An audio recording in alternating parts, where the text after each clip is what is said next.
O segundo aviso é que se alguém quiser tomar um cafezinho, água e biscoito, lá no Salão São Pedro Nolasco, você vai encontrar um point de, digamos assim, de refrigério. Você pode tomar um pouco de água fria, tem um cafezinho e também tem os biscoitinhos salgados e doces também. Então nós vamos dar início à nossa conferência fazendo uma breve oração, como de costume, em nome do Pai, do Filho, do Espírito Santo. Amém. Queremos te confiar, ó Virgem Maria, Nossa Senhora das Mercês, mais este ciclo de conferências. Hoje trataremos deste assunto tão bonito, tão rico, que é a bioética.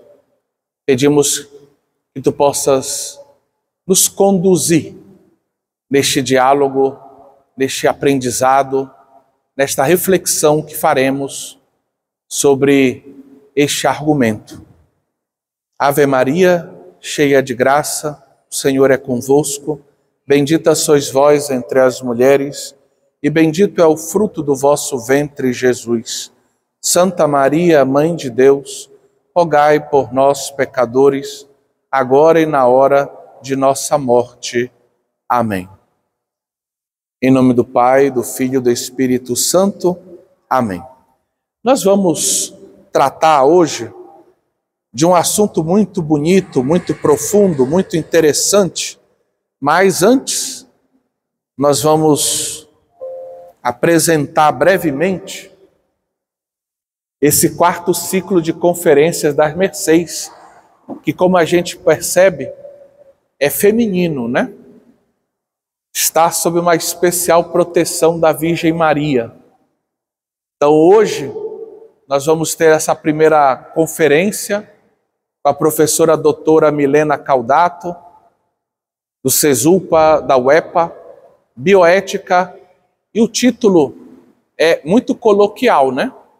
Propositalmente coloquial, nasceu da conversa com a Milena, para que a gente pudesse entender que é uma conferência que vai abordar, vai nos oferecer uma primeira abordagem desse tema caríssimo e importantíssimo, mas ao mesmo tempo tão cheio de desafios também, que é a bioética hoje. No dia 7 de fevereiro, nós vamos ter uma conferência no âmbito da história e da arte. A Igreja das Mercês, a cabanagem e o artista, o pintor Alfredo Norfini, que vai se notabilizar pela representação de algumas obras que, de um certo modo, são ícones do nosso conhecimento sobre a cabanagem. Em seguida, no dia 12 de fevereiro, a professora da Escola de Aplicação da UFPA, o antigo NPI, e também doutoranda em História, também membro do Instituto Histórico Geográfico do Pará, a professora mestra Michele Barros de Queiroz, vai nos falar também desse assunto da cabanagem, que envolve, de um modo tão direto, esse local, o conjunto antigo convento e igreja das Mercês, a nossa praça, todo esse ambiente aqui geográfico, nas suas dinâmicas, por assim dizer, históricas. E ela vai nos falar da cabanagem à luz do testemunho de uma figura interessantíssima, que é o Felipe Patroni, uma figura que vai a seu modo, descrever a cidade, a nossa cultura e também alguns eventos fundamentais da nossa história, como a cabanagem. Dia 14 de fevereiro. Nós teremos então o encerramento, dia 14 de fevereiro, do nosso ciclo, com a professora doutora Idanise Ramoy, que ensina aqui do lado, inclusive, e é professora arquiteta, mas é professora também de História da Arte. e ela, digamos, frequentando os nossos almoços pastorais que a gente faz aqui, envolvendo professores, funcionários e alunos também do nosso polo mercedário aqui da UFPA, numa dessas conversas, a gente pensou na possibilidade de uma conferência dela. Mais tarde a gente reafirmou o convite e ela aceitou com muita alegria. Então ela vai estar conosco falando da iconografia libertadora dos mercedários. Que bonito! Não sei se todos sabem, mas hoje estamos começando esse ciclo no dia de São Pedro Nolasco, que é justamente o fundador dos mercedários. Eu vi isso como também um sinal de Deus que nos aponta a direção e nos encoraja a seguir essa direção, mesmo que os desafios não sejam poucos. Bem, antes da gente começar, a gente sempre faz uma reflexão que não necessariamente introduz o assunto da conferência, mas que nos ajuda a entender a importância da gente ter momentos como este, de conversa, de debate, de aprendizado, de busca da verdade. Até algumas pessoas que nunca participaram desses encontros ficam às vezes surpresas. Por quê? Porque dizem: por que fazer uma conferência como esta numa igreja? E a minha resposta é sempre habitual. Eu digo, na igreja nós buscamos a verdade. E nós nos habituamos a ser amigos da verdade. Na igreja nós aprendemos, na escola da verdade, que nós não devemos ter medo, ao contrário. Somos convidados a percorrer todos os caminhos que levam às verdades que a gente pode encontrar nesse mundo presente. Em todos os âmbitos: história, biologia, química, matemática, arquitetura, música. E ao longo desses ciclos de conferências, nós tivemos a oportunidade de ouvir, de refletir sobre música, arquitetura, engenharia de fortificações. Falamos de filosofia, falamos de teologia, falamos de história do Pará, falamos de culto, de devoção, falamos de Círio de Nazaré, falamos de física. Hoje vamos falar de bioética. Mas num desses encontros falamos também de literatura. Falamos de Padre Antônio Vieira, com a nossa querida professora Marilis Tupiaçu. E na amizade que se formou dessa conferência, porque eu digo daquela conferência em diante, nós nos tornamos amigos de trocar mensagens quase toda semana, partilhando temas, partilhando leituras interessantes. Recentemente, lemos paralelamente uma obra sobre o Padre Vieira, que coloca em relevo a possível origem judaica dele e a sua defesa dos judeus em tempos de Inquisição. Uma obra de uma autora judia brasileira, já falecida, professora da USP, chamada Novinsky.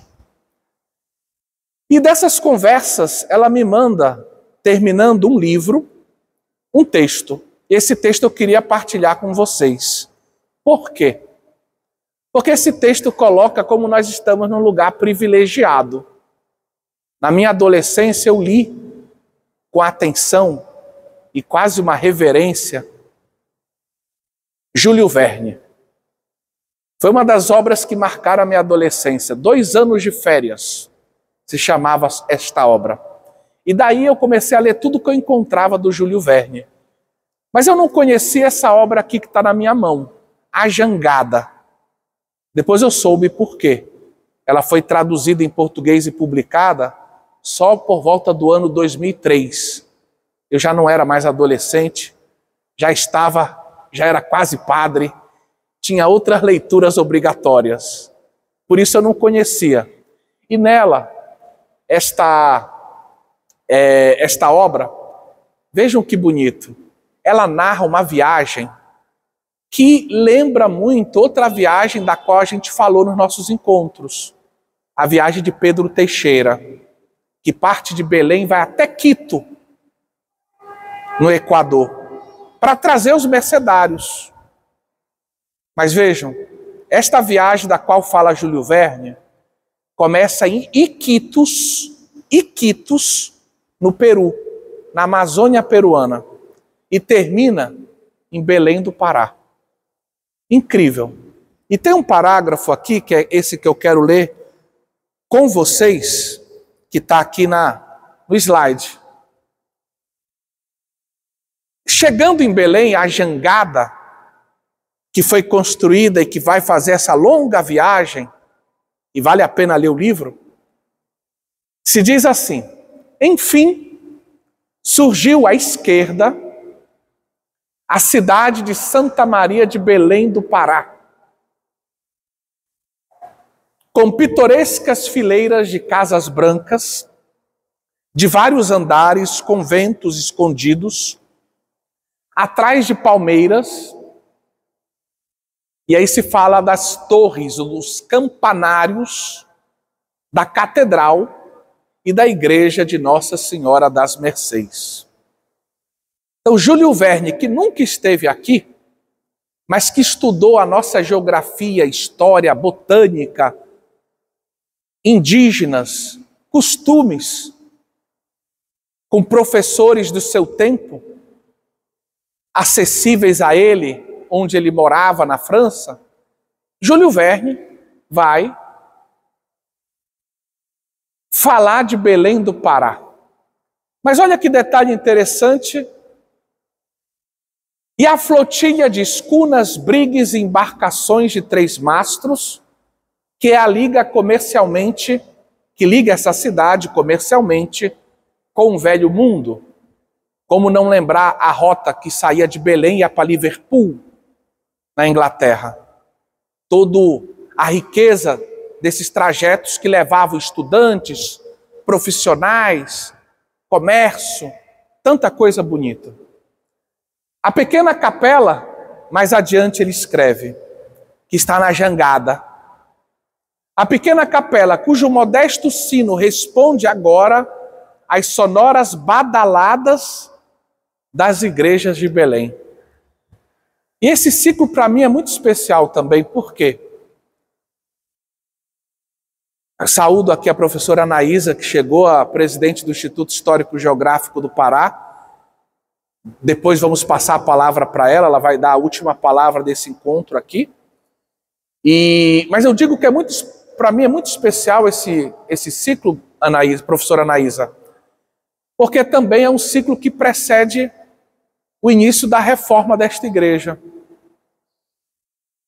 A partir do dia 20 a gente começa a reforma do telhado desta igreja. E um dos sonhos que a gente tem é ouvir de novo o badalar dos sinos das Mercês, que estão alguns na torre, paradinhos, tem um pendurado na torre e tem um que está lá na catedral querendo voltar. Está lá, um dos nossos sinos está lá na torre esquerda da catedral, pedindo para voltar. Não sei se volta, mas que o pedido vai ser feito, vai. Então, meus queridos, é muito significativo isso. E aqui se fala de barcos, né? E vejam que bonito, como as ciências se unem. Quem sabe em breve a gente não vai ter uma conferência também sobre esse barco aqui, né? Que foi encontrado na nossa doca, nessa obra que se faz em vista da COP. Foram encontrados, foi dividido esse barco em 3 pedaços. E é um barco relativamente grande, interessante, de metal, com partes de madeira. Se quer estudar o barco mais aprofundadamente, mas vejam que a inteligência artificial chinesa, americana, quem sabe um dia brasileira, trabalha. E aí a gente pode ver, talvez, como tenha sido uma parte desse barco, ou talvez com qualquer detalhe a mais, como seria este barco colocado numa área de museu, numa doca moderna. E este barco, quem sabe, não estava ali também entre os brigues, as embarcações descritas por Júlio Verne, fazendo parte desse contexto que é todo nosso, regional, mas também aberto para o universal, aberto para o internacional. Então, queridos, é com muita alegria, como eu digo, as nossas conferências elas vão se entrelaçando, vão gerando amizade, vão gerando discussões, vão gerando uma cultura de debate, de conversa. Muitos dos conferencistas se tornaram nossos amigos. Muitos dos conferencistas, hoje, a gente troca informação, troca pergunta, troca ideias. E é disso que a nossa cidade precisa. Essa também é uma das missões do Instituto Histórico Geográfico do Pará. Mas isso a nossa cidade precisa. Que cada um saia do seu ambiente de conforto, da sua torre, às vezes marmórea ou de marfim, para que a gente possa se encontrar, para que a gente possa partilhar temas importantes, para que a gente possa aprender juntos, para que a gente possa crescer numa cultura que ama e que busca a verdade, que apregou a verdade, que dá testemunho da verdade. E hoje, então, nós com alegria acolhemos essa jovem professora, mas já com uma carreira tão bonita, professora doutora Milena Caldato, também deu aula na Faculdade Católica de Belém, foi nossa colega na Faculdade Católica de Belém, e que tem uma missão bonita nessa área da medicina a qual ela se dedica desde tão jovem, pois coordena e ensina e coordena o curso de medicina no CESUPA e também é professora da nossa Universidade Estadual do Pará. Leio uma parte do seu currículo, como nós costumamos fazer, graduada em medicina pela UFPA, em farmácia pelo CESUPA, nos primórdios do CESUPA, né? Fez a sua residência médica em endocrinologia no Hospital da Beneficência Portuguesa de São Paulo. Conseguiu o título de especialista nesse âmbito pela SBEM e o título de especialista em nutrologia pela ABRAM. Se especializou também em bioética na Itália pela Università Sacro Cuore de Roma. Se doutorou em medicina sempre no âmbito da endocrinologia clínica pela Universidade Federal de São Paulo. E é professor adjunto 4 de clínica médica no âmbito da endocrinologia da UEPA e titular e coordenadora do curso de medicina do CESUPA. Bom, quem quiser mais informações, procure o seu currículo na internet, onde você vai encontrar também as publicações, artigos e tudo isso. Mas hoje, e eu queria agradecer de coração ela ter aceito estar aqui conosco, pela amizade que nos une, né? Quantas vezes eu, ela e o marido dela, nosso querido Cássio, também médico, não passamos noites agradáveis falando de economia, política, literatura, religião, medicina, teologia, e às vezes até a gente perde a hora, né? Até perdemos a hora quando a conversa é boa, isso pode acontecer. Eu queria agradecer muito a presença dela e passar a palavra para ela, para que ela partilhe conosco um pouco daquilo que é o seu campo profissional, as suas pesquisas, os seus estudos de bioética. Muito obrigado. Tá, tem que mudar, né? Boa tarde a todos. Você acha que... Ai, Jesus. Ficou, acho que ficou. Boa tarde, então, a todos. Tivemos essa chuvinha, né, que não é uma surpresa para nós aqui em Belém. Então, eu inicio honestamente agradecendo muito ao convite. O Padre João Paulo é verdadeiramente um grande amigo da nossa família e a gente tem muito apreço. E, de certa forma, também é um desafio, porque, como médica, durante muito tempo eu era uma estudiosa técnica. Sabia da importância de tratar bem um paciente, mas achava que isso fazia parte da personalidade. Achava que você cuidava da sua personalidade, estava tudo certo. E fomos desafiados a estudar bioética há mais ou menos uns 17 anos atrás, 18 anos atrás, e de fato abriu uma outra área da vida. Até antropologia a gente foi chamado a estudar, o que muito me surpreende. Quem me conhece sabe, eu sou muito prática, então nunca me imaginei estudando filosofia e antropologia, e gostando, né, o que é mais interessante. Então, eu peço desculpa, honestamente, aos senhores que têm já muita formação em bioética, porque a gente não vai conseguir aprofundar, mas eu terei todo o carinho de conversar em outro momento detalhes. O objetivo era falar sobre, então algumas coisas a gente pode deixar para as perguntas e tudo, e pode conversar em outro momento. Mas como era uma plateia, de certa forma, um pouco heterogênea, a gente precisava falar sobre, né, o que é essa bendita bioética. Bom, então se a gente for analisar, um dos grandes, eu diria que até situações de conflito que a gente pode viver no mundo atual, é tentar dicotomizar ciência e fé. E a gente vê muitas ideias de que essas coisas não podem conviver juntas. Mas se a gente for analisar friamente, o desenvolvimento da humanidade, nós estamos aqui porque a ciência aconteceu. Existe esse microfone, existe a luz, existe o ventilador, todas essas estruturas nos ajudam a poder viver no mundo, né, com o desenvolvimento da ciência. Então a gente começa com os fundamentos antigos, da famosa astronomia e os primórdios da medicina.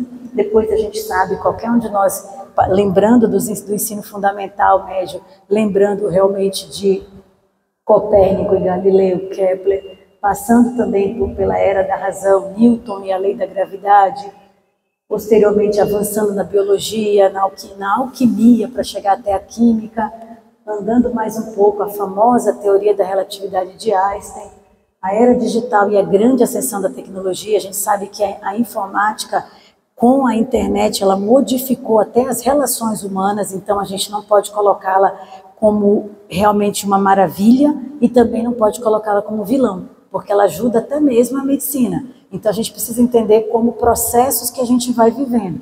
E as descobertas científicas contemporâneas, como o genoma humano, como a inteligência artificial. Então, de tudo que a gente vai falando, o que está nítido na nossa cabeça? A gente não tem como viver sem a ciência. A ciência ajuda bastante. A ciência nos dá essa possibilidade, com descoberta de antibióticos, com descoberta de novos diagnósticos, diagnóstico de previsão de doenças, tudo isso tem um grande papel. E, diante de tudo isso, o que é percebido? A ciência não pode ficar sem experimentação. Será que a gente já parou para pensar? Porque a gente às vezes fala assim, é um absurdo experimentar, mas a ciência não pode ficar sem experimentar. E aí começa o que a gente foi chamado para conversar um pouquinho. A gente já parou para pensar nessa frase? Tudo que é possível para a ciência é lícito que seja realizado? O que a gente acha? Porque hoje a possibilidade virou quase que uma imposição. Se eu posso fazer, por que eu não posso, não devo fazer? Se a gente for analisar, conversar com alguém mais de perto, por exemplo muito prático da nossa vida, não precisa ser pesquisador, fertilização in vitro. Os casal que porventura tenha dificuldades para engravidar de maneira natural, mas já pode fazer. Mas existe reflexão de como será feito esse procedimento, aonde vai ser gerada essa criança, se vai ser no laboratório, se vai ser dentro do corpo da mãe. Será que a questão da alma é pensada? Será que naquela hora que os dois gametas se unem, não teria que ter algo de mais mágico por trás daquilo? Então, são várias questões que a gente não tem tempo para refletir. E com isso, começam a aparecer as escolas que dicotomizam esses dois lados. Põe ciência de um lado, fé do outro. E aí, os problemas começam a acontecer. Então, hoje aqui, como é um debate, né? Experimentação em seres humanos. É possível ter ciência sem experimentação? É possível? O que vocês acham? Não é possível, não tem como lançar um remédio, lançar uma nova estruturação. A própria inteligência artificial, eles têm feito assim também. Eles têm feito pilotos, experimentam e lançam, porque não tem como a gente fazer algo que não está experimentado. Mas aí, olha esse outro nome aqui. Experimentação em seres humanos. Será que a ética sempre prevaleceu? O que vocês acham? Para experimentar em seres humanos, sempre teve esse cuidado de ter uma certa tutela desse ser humano que ia ser experimentado. O que vocês imaginam? Talvez não, né? Então, o primeiro exemplo que a gente vai trazer aqui foi o famoso caso da talidomida. A talidomida é um medicamento que foi banido já há muitos anos, mas quando ele foi lançado como um medicamento seguro para grávidas, até para enjoo. E 16 mil pacientes receberam a droga em fase experimental, sendo 624 mulheres grávidas, não era um contingente tão grande assim, e a maioria delas recebeu a droga no primeiro trimestre, após o primeiro trimestre da gestação. Então, das 624 mulheres grávidas, somente 17 tiveram crianças com focomelia. O que é a focomelia? A criança nasce sem a parte distal do membro. A gente tem aqui algumas pessoas que a gente conhece lá perto do Formosa, eles vendem biscoitos, eles têm o membro como se fosse amputado, tanto inferiores como superiores. E é um defeito congênito grave que é irreversível. E como essa estatística era muito baixa, 624, 17 chegaram à conclusão que era ao acaso e foi considerado um remédio seguro. Foi lançado. E quando ele foi lançado, o que aconteceu? Depois que se foi identificar que as pessoas usavam esse medicamento depois do primeiro trimestre. Eu já tinha passado a fase mais grave de risco de desenvolvimento. Mas quem usasse no primeiro trimestre da gravidez, era altíssima a possibilidade de focomelia. Então aqui houve o primeiro problema, ninguém atentou para essa situação. Depois a gente teve, isso é conhecimento de todos nós, as famosas experimentações dos nazistas no período da Segunda Guerra Mundial. Então foram experimentos grotescos, eu já participei de momentos onde até se defendia que o que foi estudado e colhido de informações científicas através dessas experiências são de muita utilidade para a ciência. E aí a gente começa a pensar até onde eu acho que pode experimentar o ser humano. Então se avaliou medicamentos, se avaliou procedimentos, se avaliou condições extremas em prisioneiros em campos de concentração, quanto tempo a pessoa poderia ficar sem comer, a que temperatura a pessoa daria conta de ficar sustentável, a que nível de dor essa pessoa conseguiria. Então foram muitas experimentações. Algumas delas até se transformaram realmente em verdades científicas posterior. A situação foi tão grave, que logo depois de todas as descobertas desses abusos, aconteceu um Código de Nuremberg. Houve um julgamento na cidade alemã de Nuremberg, em 47, para julgar esses pesquisadores, esses médicos que fizeram esse tipo de experimento. E esse documento, até hoje, é um documento extremamente utilizado para as pesquisas, para a ética, porque ele deixa muito claro. Você não pode experimentar seres humanos sem o consentimento daquelas pessoas, não pode ter uma situação onde ela seja constrangida, tem que ficar claro que o benefício é maior do que o risco, porque senão você está transformando aquela pessoa em objeto. Então, esse é um documento muito interessante muito utilizado em todas as faculdades, não só da área da saúde, todas elas ele é citado, muito bom, e aí dá uma sensação para a sociedade que, nossa, nós somos éticos, né? Nós fizemos a nossa parte, prendemos esses médicos, fizemos o que é correto. Aí o que aconteceu? As pesquisas continuaram com os abusos após Nuremberg, e não foram poucas. Aqui eu trouxe alguns exemplos. Em 63, lembra que Nuremberg foi lá em 47, tá? Então, em 63, no Hospital de Judeus, em Nova York, eles injetaram células cancerosas em idosos doentes para ver se elas conseguiam transformar assim, câncer e metástase, se mataria, se não mataria. Eram idosos que não eram muito assistidos, não tinham famílias, então eles eram um pouco não tinham muitas pessoas que se preocupassem com eles. Em 65 a 71, existe um outro caso, num hospital de crianças com retardo mental, também nos Estados Unidos, onde foi injetado vírus da hepatite e se queria ver como aconteceria a história natural da hepatite. Lembre-se que nessa década, na década de 70 e 60, a fisiopatologia das doenças ainda não era totalmente conhecida. Então, entendam, a intencionalidade não era ruim. Eles queriam descobrir como a doença se comportava no ser humano.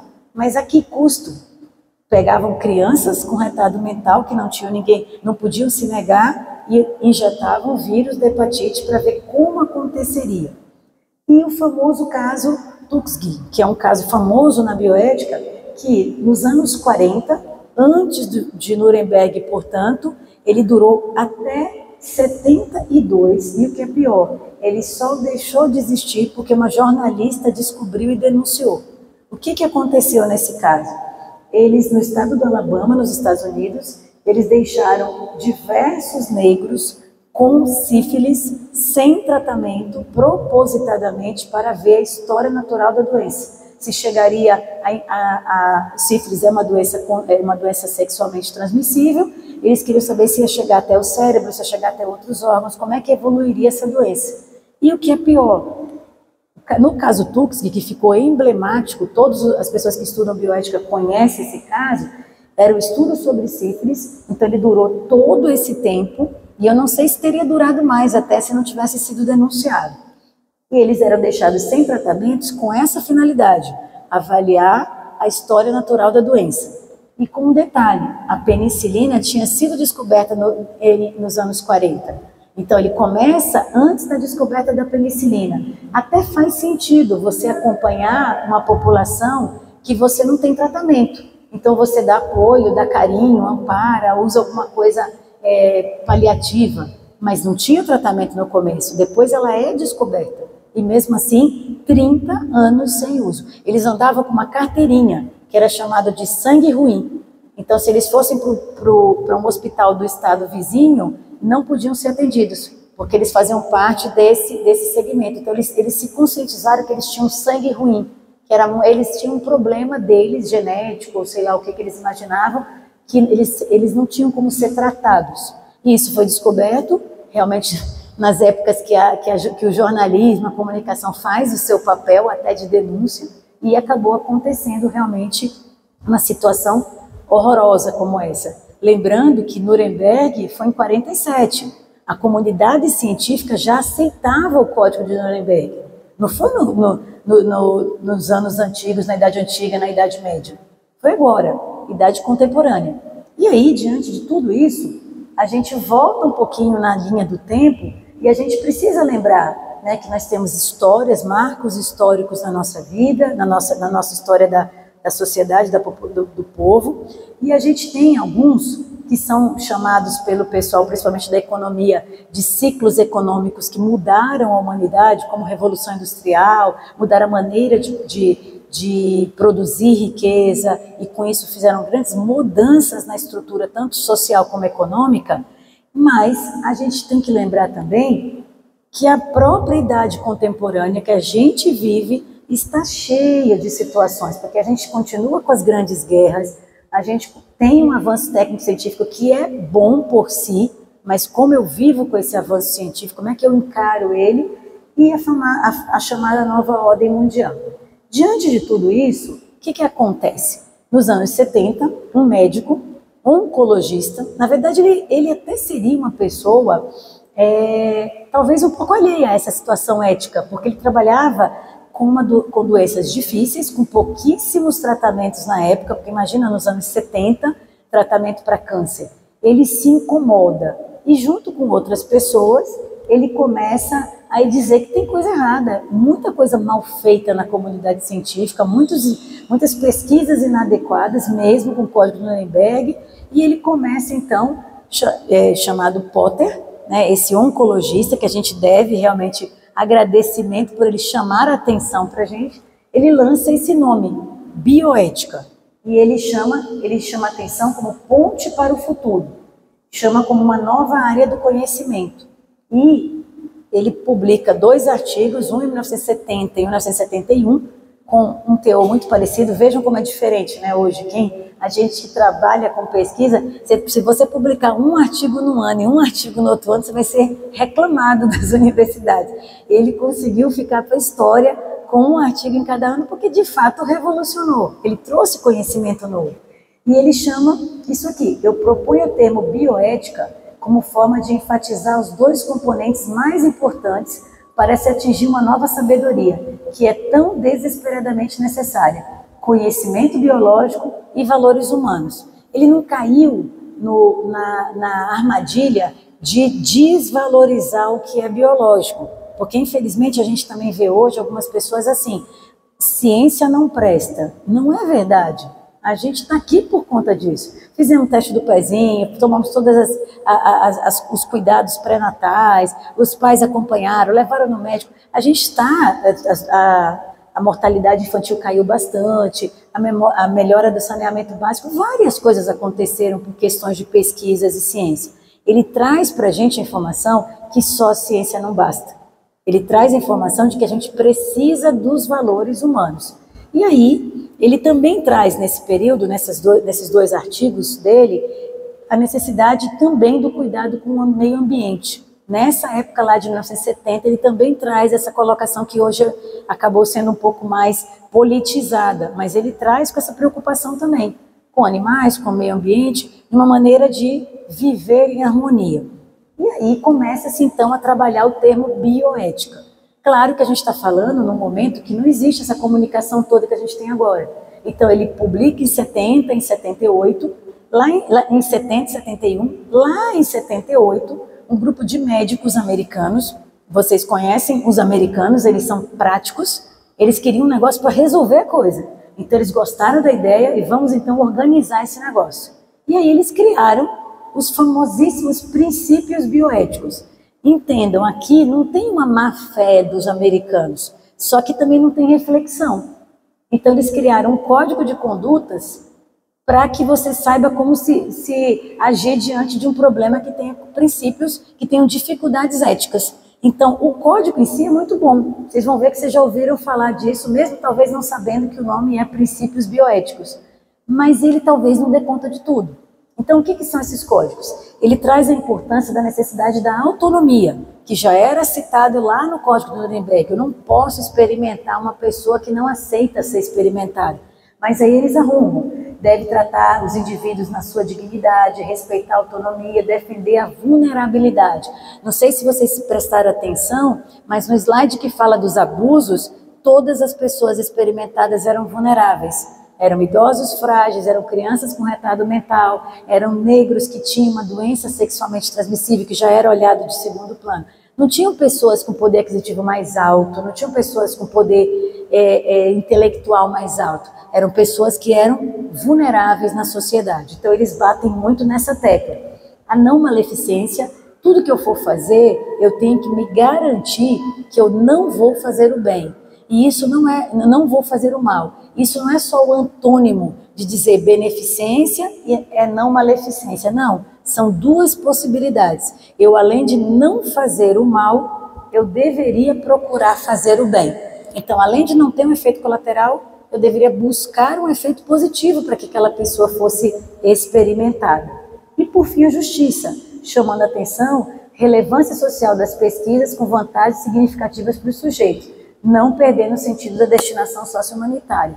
Então aqui, gente, não tem nada de ruim.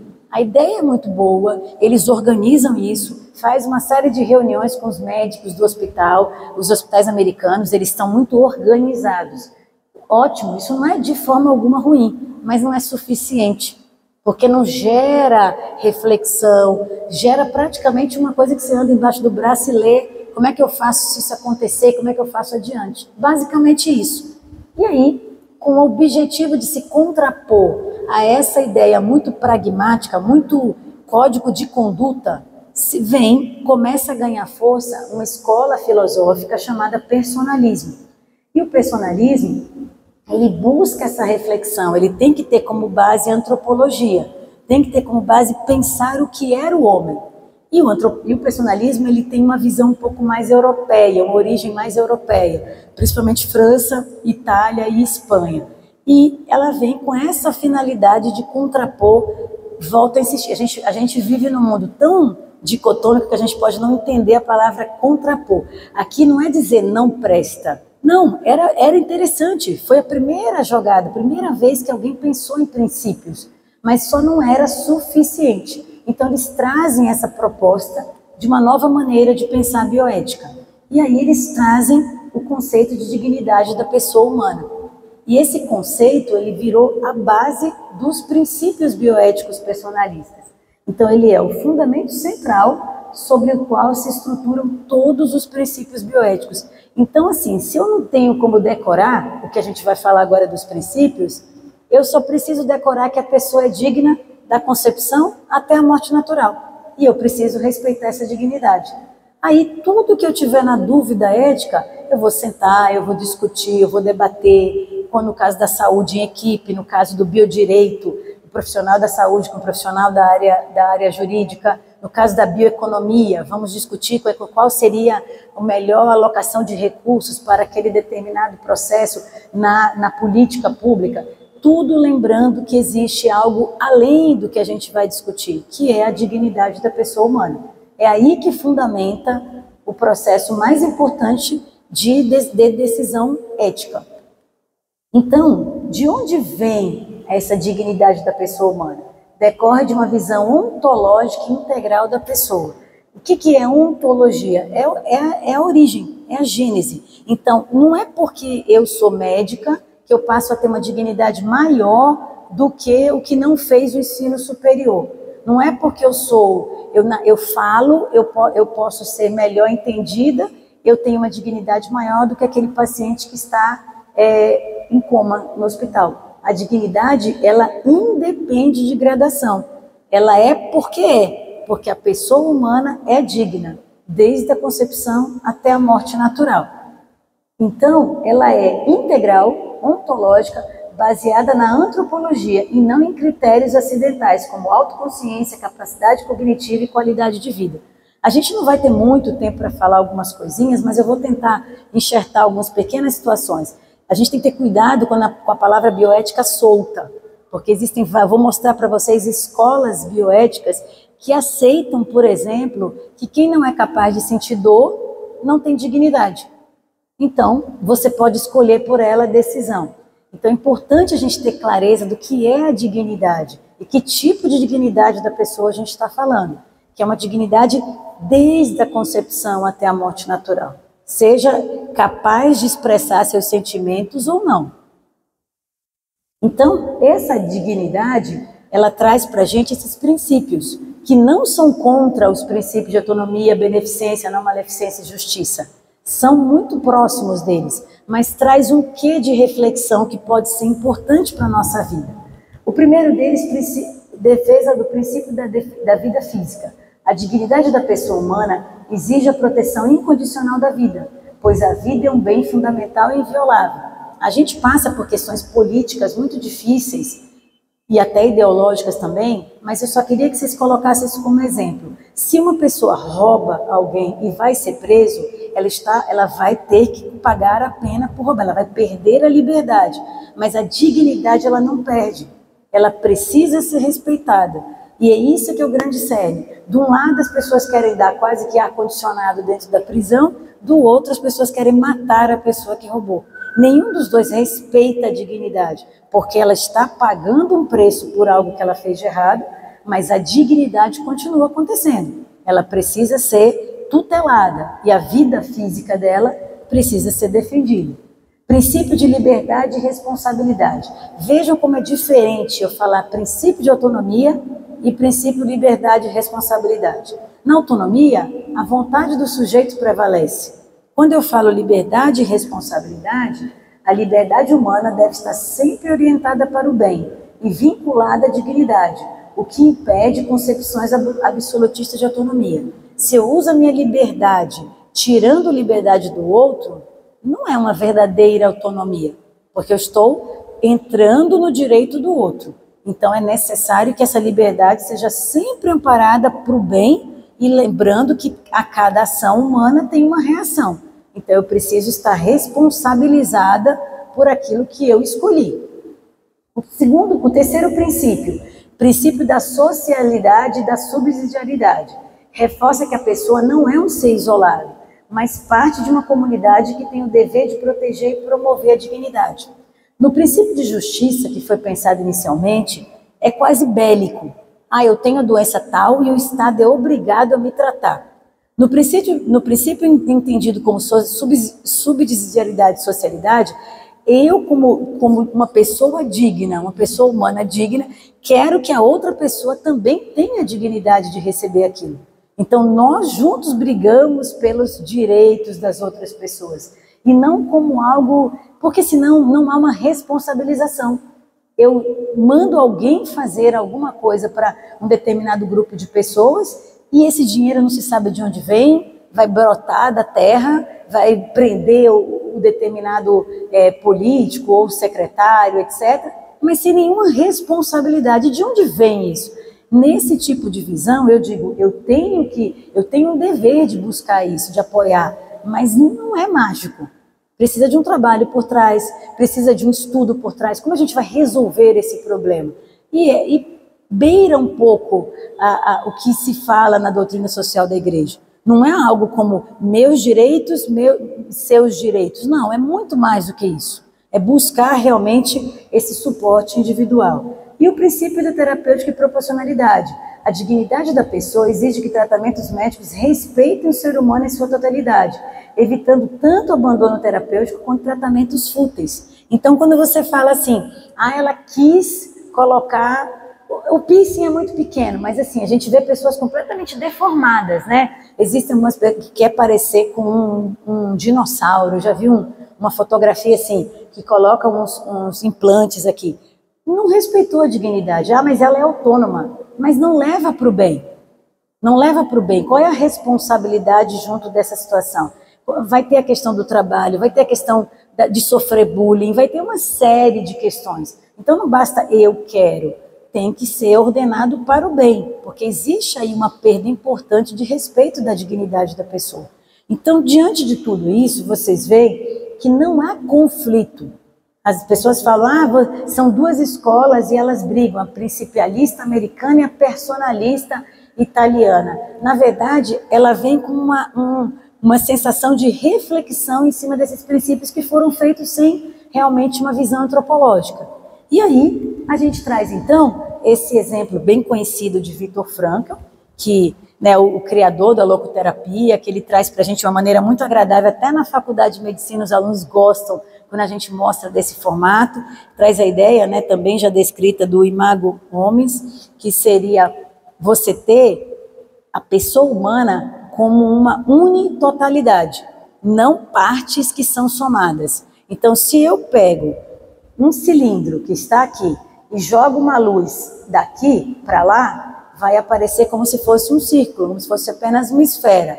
Se eu pego e coloco a luz daqui para cá, eu vejo como um quadrado ou no máximo um retângulo, mas eu não vejo o cilindro. Se eu não abro, não ligo a luz, eu não consigo enxergar a esfera como um todo. Então esse conceito nos ajuda a entender que a pessoa humana é composta de corpo, mente e espírito. Não dá para anular um desses, que senão a gente vai ficar completamente tratando um quadrado do cilindro, tratando um círculo, uma esfera do cilindro. A pessoa humana, na verdade, ela é uma totalidade concreta, não composta de partes. Então não dá para separar. Quando eu vou como médica tratar uma pessoa, eu ouvia muito isso na faculdade, você não pode misturar as coisas. Mas eu tenho a minha crença, e eu sou essa crença, eu não posso não ser quando eu estou tratando. Eu não posso e não devo impor a minha crença, é diferente. Mas diante da minha crença, que trata aquela pessoa como digna da concepção até a morte, eu sou essa pessoa, eu não sou apenas médica, eu sou um composto de partes. Então, quando eu vou ver aquela outra pessoa, eu também preciso que todas as partes estejam concatenadas, senão eu trato um pedaço. Agora, a medicina moderna está tão subespecializada que a gente já tem pessoas que tratam só joelho, só pé, né? Só mão. Então, tem esses quesitos. Tudo bem que você se especializar mais para fazer tecnicamente melhor é bom, mas a gente não esquece que a gente está tratando uma pessoa humana, com corpo, mente e espírito. E diante disso, então, tivemos a graça, né? Eu diria que com certeza uma graça divina de ter conhecido um dos fundadores da bioética personalista, e ele traz para a gente essa frase. Eu vou ler para vocês, que talvez está um pouco longe. A dignidade humana deve ser entendida a partir do seu caráter ontológico, ou seja, inicial, fundador. A dignidade está ligada ao fato de existir, não a capacidade biológica, psicológica ou qualquer outra avaliação social. A dignidade do homem não aceita gradação. Eu não sou mais digna e o outro é menos digno. Dignidade é dignidade. E o doutor Hélio Sgreccia, que a gente conheceu na Itália, foi nosso professor, tá? Faleceu há poucos anos atrás, e ele traz um fundamento desse documento da igreja chamado Dignitas Personae, que fala: a todo ser humano, desde a concepção até a morte natural, deve-se reconhecer-se a dignidade da pessoa. Independente dessa pessoa falar, independente dessa pessoa estar numa cama de hospital, independente dessa pessoa ser ou não produtiva, porque a gente tem caminhado cada vez mais para uma das escolas mais complexas de bioética que a gente vai falar em seguida, que é o pragmatismo. Diante de tudo isso, a gente vive numa sociedade. Eu falei bastante de pesquisa, a gente pode estar falando, ela está falando tanto de pesquisa e atendimento médico, atendimento da área da saúde, não tem a ver comigo, mas tem a ver. Bioética tem a ver com tudo isso. Por quê? O ambiente social e político, a gente vive nele, a gente não vive afastado, não é uma redoma. O que acontece? Todos nós sabemos disso. Antigamente se almoçava em família, com o avô presente, se almoçava, se rezava, se conversava sobre. Hoje as crianças vão para o salão de beleza com 5, 6 anos de idade. Antigamente tinham várias coisas que não eram tão boas assim, tá? Não sou tão saudosista assim. Então, as cadeiras eram mais duras e tudo. Hoje a gente tem realmente laptops, facilidade de comunicação. O aluno hoje tem um pouco mais de facilidade de expor a sua ideia, contra-argumentar. Mas aí acabou acontecendo que se perdeu um pouco a questão da hierarquia, do respeito, do cuidado com esse professor. Algumas vezes com essa história de dizer o professor hoje não é professor, é facilitador, dá uma atrapalhada um pouco na cabeça de uma juventude que não tem tanta maturidade para entender o que está ouvindo. O professor é sempre professor e ele vai ter que receber a dignidade dele porque ele cumpriu aquilo lá. Então, infelizmente, tem um lado bom da melhora dessa aproximação, mas infelizmente a sociedade também não está 100% adaptada a essas adaptações aí. E as famílias, né? Antigamente numerosas, reuniões exuberantes nos domingos, agora com variação a mais, menos racismo, eu até acredito sim, mas pequenas, onde tem um filho só e às vezes nenhum, aquela coisa muito diferente do que se fala como sociedade. Tudo isso impacta na sociedade, mas por que você está falando de bioética? O que isso tem a ver? Parece não ter nada a ver, né? E aí começa, a educação e a cultura são pautadas por isso. Então, os nossos jovens hoje são educados numa visão antropológica não personalista. Desde a escola, desde o pequenininho. Uma visão antropológica de utilitarismo e questões relacionadas a estar útil, ser pragmático e utilitarista. Além disso, os valores vão sendo modificados. E a gente não se dá conta. Quando a gente vê, já foi uma geração inteira com valores diferentes, que a gente não consegue mais o que fazer, aí fica aquela guerra de gerações, aquela reclamação dos pais, mas a gente não conseguiu tomar a rédea da situação. E isso tem a ver com bioética. Então, é ruim ser conectado? Não é ruim, mas ele não pode ser a base da nossa vida. Então, a gente teve evolução, a gente chegou em situações muito interessantes, as construções, o homem tem realmente uma inteligência que realmente transcende, né? Vem de cima, mas a gente acabou não entendendo como fazer essa mudança. E aí, diante de tudo isso, várias escolas bioéticas foram aparecendo. Por quê? Uma vez um aluno me perguntou, professora, mas por que não se proíbe essas coisas? Simplesmente porque eu não posso proibir o pensamento, né? As coisas são, as pessoas pensam, escrevem e vai embora. Se encontrar outras pessoas que concordem com ela, isso vai ser divulgado. Aqui eu coloquei alguns dos modelos, eu não vou entrar em detalhes, mas para vocês terem uma ideia, um dos grandes concorrentes da bioética principialista e da bioética personalista, e que é muito comum, é a bioética pragmática utilitarista, a bioética liberal radical. Para vocês terem uma ideia, existe um pensador americano, na verdade ele é australiano, mas mora nos Estados Unidos, que ele diz que se você não é capaz de sentir dor ou prazer, você não é pessoa. Então, se você foi internado no hospital e está em coma, você perdeu todos os seus direitos.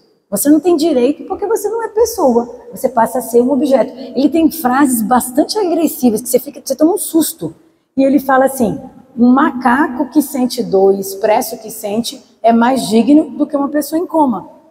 E a gente não sabe dessas coisas. E são pensadores, são filósofos que vêm até o nosso país, que fazem grandes congressos de bioética no nosso país, falando assuntos como esse.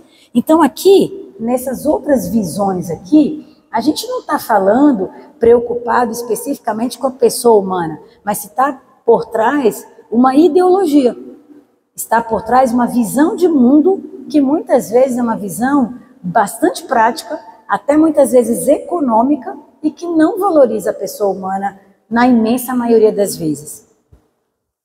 E quais seriam então os desafios? Por que ela está falando disso dentro de uma igreja, né, e a gente que não está ligado à pesquisa está aqui ouvindo? Porque os desafios da bioética são muitos, os desafios contemporâneos são inúmeros. No início da vida, no fim da vida, os impactos da tecnologia, a famosa sociedade dos desejos. Eu vou falar um pouquinho de cada um desses e depois a gente abre para conversar mais um pouco. Então, vocês devem imaginar, sem eu ter falado, quais são os desafios bioéticos do início e do fim da vida. E por que a gente dá tanto destaque para o início e para o fim da vida? Porque são as etapas da vida mais frágeis. São as etapas onde a pessoa está mais vulnerável e alguém tem que lutar por elas. Então, no início da vida, a gente teria uso de biotecnologias. É interessante eu saber que um filho que eu estou esperando tem uma determinada doença? É interessante. Mas é interessante para quê? Eu vou fazer um tratamento, eu vou abrir para fazer o aborto, já que eu não quero aquela doença. Então, é um desafio ético que precisa ser estudado. Quando a gente estava esperando a primeira filha, que nasceu em 2004, a gente recebeu a informação de que a gente precisava fazer um exame chamado Oscar. Falei, que legal, o que é o Oscar? E olha que nós somos médicos, né? Mas o colega que convidou falou, vocês vão lá no laboratório e tal, faz o Oscar. O que é o Oscar? Você vai ter estereol, você vai ter dosagem disso, e vai vir uns percentuais de possibilidade, síndrome de Down, disso, daquilo. Aí eu falei, mas e como é que a gente vai resolver se vier alterado? Porque síndrome de Down é um cromossomo a mais, e o que eu vou fazer? Aí ele olhou para mim e ficou olhando, tipo assim, falei, mas eu não quero saber que eu vou ter isso, se eu não vou fazer, não tem necessidade disso. Ah, não, o coração que está mal formado, a gente pode fazer uma cirurgia, é uma coisa. A outra coisa é, o que eu vou fazer com essa informação? Eu não vou interromper a gravidez. Então, esses problemas, eles não são problemas da ciência. Aí a gente volta a dizer, aquela armadilha da dicotomia ciência. Não, a ciência em si não foi malvada, mas é o que a gente usa com o que a gente conseguiu dela. Então, as biotecnologias têm essa situação. A situação extremamente, toda vez que fala início da vida, se lembra dela, gravidez indesejada levando ao aborto. É muito mais cômodo, populacionalmente falando, para chefes de estado, chefes de municípios e nações, induzirem ao abortamento. É muito mais rápido, muito mais prático, não é polêmico porque agora a sociedade está se levantando contra, mas alguns anos atrás, eu diria que há 20, 30 anos atrás, se fazia corpo mole, fazia de conta que não estava ouvindo essa situação. E em vez de uma educação adequada, uma orientação à sexualidade coerente, uma preparação para a família, porque a gente sabe que a gravidez indesejada, ela é ruim para todo mundo. Ela também é ruim para aquela mulher que está começando a pensar no aborto. Mas se ela tiver suporte, ela vai acabar não querendo fazer. Então são outras estratégias, outros caminhos que se pode buscar. A reprodução assistida, que tem diversas situações conflituosas, porque, por exemplo, Milena, o que você acha dos embriões congelados? Você acha que a gente tem que jogar fora ou a gente tem que fazer o quê? Pois é, se tivesse sido discutido antes, não teria embriões congelados. Então a gente não andou junto, o desenvolvimento da ciência com o desenvolvimento da discussão. Então agora a gente tem um problema que a gente tem que resolver, porque não houve discussão antropológica antes, no momento adequado. Obtenção, conservação, congelamento, experimentação de embriões. Quem tem o direito de dizer, eu posso guardar esses embriões ou eu posso jogar fora? É outra pessoa, não é? Ah, mas é meu. Mas é seu como?